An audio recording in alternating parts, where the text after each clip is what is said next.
Hey everyone, let's dive right into this explainer. Today, we're unpacking some really fascinating source material that completely rethinks modern success, specifically the intellectual lives of modern women. We're talking about looking beyond the usual corporate ladder and exploring a deeply rooted, ancient alternative to today's exhausting hustle culture. So I want you to sit with this question for a second. We literally live in an era of nonstop hyper-competition, right? But our source material asks something pretty profound. In this relentless rush to succeed and constantly outdo each other, have we actually forgotten what it means to be truly wise? Is it possible we've traded deep, profound wisdom for, well, just short-term cleverness?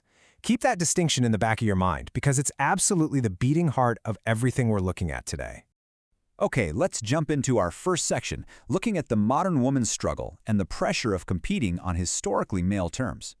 Our core source material for this is Ryuho Okawa's book, which features a spiritual message attributed to the 19th century essayist P.G. Hamerton.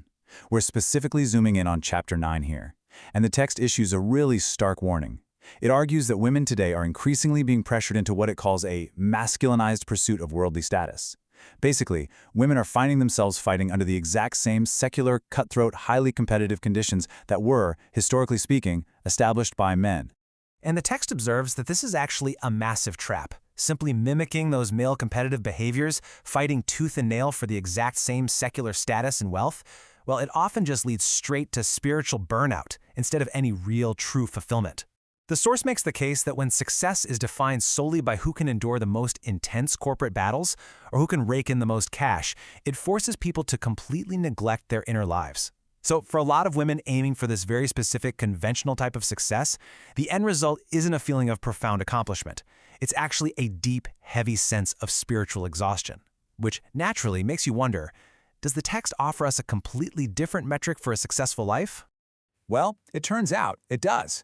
That brings us to our next section, exploring the ancient contemplative life as a historically grounded alternative. Far, far away from all the noise and stress of modern ambition, there's this concept of the contemplative life, or kanzetsu-teki seikatsu. And the text points out that in ancient traditions, this was actually highly valued as a profoundly superior career path. Think about that for a second. Instead of focusing outward on hoarding wealth or just completely crushing your competition, the contemplative life turns inward. The source describes it as an existence dedicated to deep meditation, to sensing the light of the divine, like gods or Buddhas, and pursuing pure academic and spiritual truth. And what's really fascinating is that historically, this path wasn't seen as just retreating from the real world. Not at all. It was an active, highly respected choice. The source material roots this firmly in ancient Greek spiritual traditions and points to the historical roles of nuns, priestesses, or deeply dedicated female scholars. Back then, devoting your entire life to connecting with the divine, or just totally immersing yourself in deep academic study, well, it definitely wasn't seen as dropping out of the workforce. The text emphasizes that it was universally recognized as a profoundly legitimate career. It was an acknowledgement that pursuing spiritual truth is a massive, tangible contribution to society, totally separate from generating secular wealth. This leads us right into our third section, looking at the core dichotomy of the text, the difference between being clever and being truly wise. So here is the absolutely crucial point.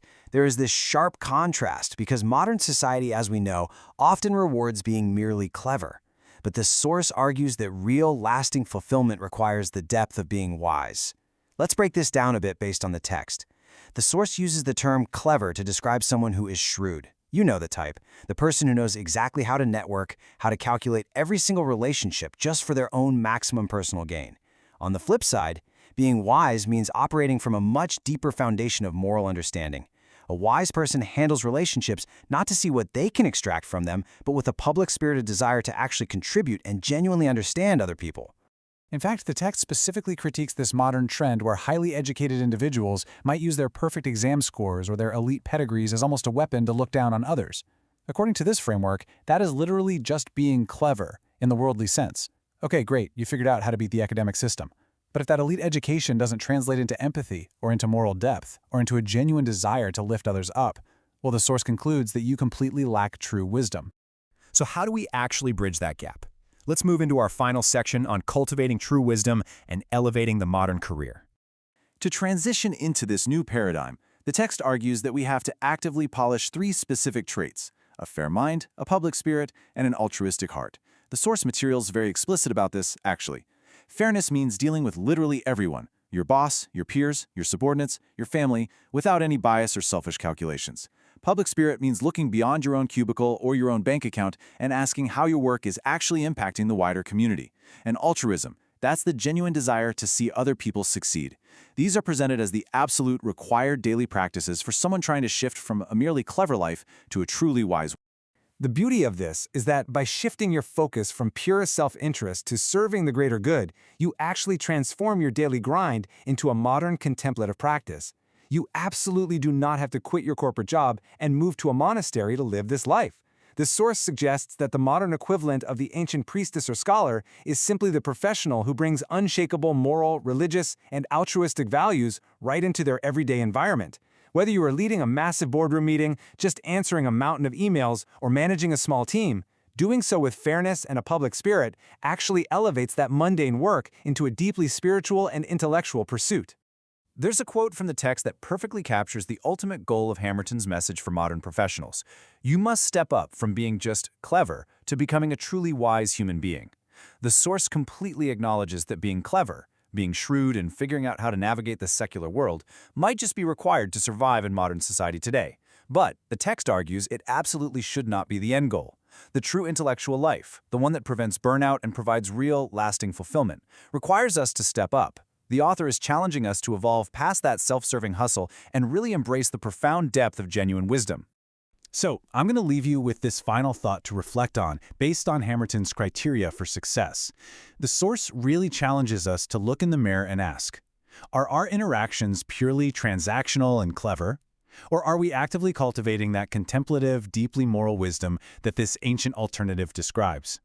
It is such a powerful lens through which the text asks us to view our daily lives, and it totally challenges our usual definition of success. Thanks so much for joining me on this explainer, and I hope it gave you a lot to think about.